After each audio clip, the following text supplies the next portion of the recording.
Agency রাজনীতির অভিযোগে এবার কমিশনে তৃণমূল। দিল্লিতে নির্বাচন কমিশনে অভিযোগ তৃণমূলের। ভোটের আগে বেছে বেছে তৃণমূলকে টার্গেটের অভিযোগ।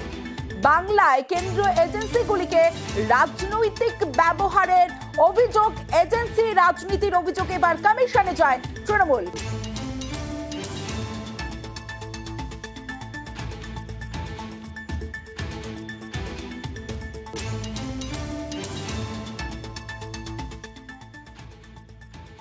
সর্বভারতীয় তৃণমূল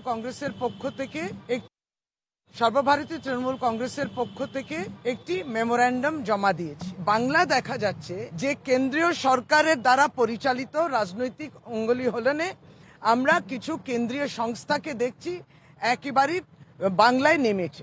আমাদের প্রার্থী রয়েছেন মহুয়া মৈত্র, রাজ্যের মন্ত্রী রয়েছেন বীরভূমের চন্দ্রনাথ সিনহা, কলকাতা পৌরসভার কাউন্সিলর জুই বিশ্বাস। এদের বাড়িতে হানা দিচ্ছে সিবিআই ইডি, তাকে প্রচার থেকে বিরত থাকার জন্য নানান এই সমস্ত কৌশল।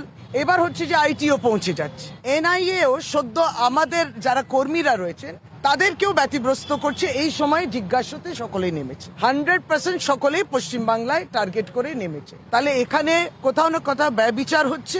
শুধু পশ্চিমবাংলায় যারা আমাদের অফিসিয়ালস আধিকারিকরা রয়েছেন তাদের প্রচুর মুভমেন্ট করানো হয়েছে। প্রথা বলে এটা যে নির্বাচন চলতে দিন, নির্বাচনের পরে যা তদন্ত ইত্যাদি করতে চান করবেন।